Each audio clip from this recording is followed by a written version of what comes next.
pang balita, nasa Hong Kong na po si Pangulong Rodrigo Duterte matapos dumalo sa World Economic Forum sa Cambodia. Nakatakda siya makipagkita sa Filipino community doon bukas. May magandang balita naman si Transportation Secretary Arthur Tugade tungkol po sa isang ambisyosong proyekto. At mula naman sa Hong Kong, may ulat on the spot si Tina Panganiban Perez. Tina?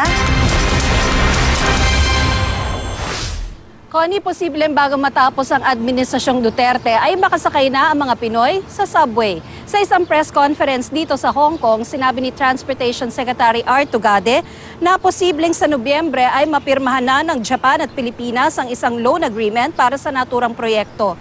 Target na itaon ang pagpirma sa kasunduan kapag bumisita si Japan Prime Minister Shinzo Abe sa Pilipinas para dumalo sa ASEAN Meeting of World Leaders. Ang JICA ang nagsispearhead ng proyekto. 23 hanggang 25 kilometers ang haba ng subway na tatakbo sa 14 na estasyon. Ayon kay Tugade, matatapos na raw ang feasibility study sa proyekto na magiging basehan daw ng gastusin at mga negosasyon para sa isang financial package. Ang estimate ng halaga ng proyekto, 290 hanggang 300 billion pesos.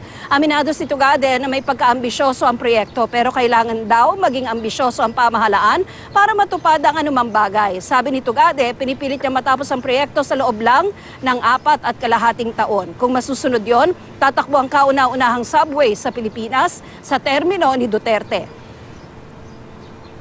Even the creation was too ambitious, but we have to have ambition in order to change our surroundings.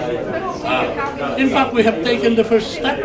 We have taken the first step, which is that to make an ambitious move that is very bold and audacious.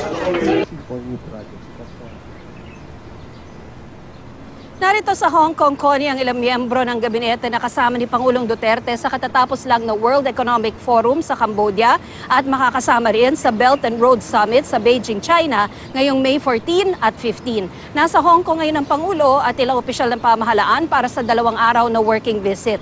Naka-personal time ngayon ng Pangulo. Wala po siyang public appearance ngayong araw at ayon kay Presidential Spokesperson Ernesto Abella, may ilan siyang pupulungin ngayong araw. Alas 5 ng hapon naman bukas sa harapan Pangulo sa Filipino community rito sa Hong Kong bago lumipad patungong China. Connie? Maraming salamat, Tina Panganiban Perez.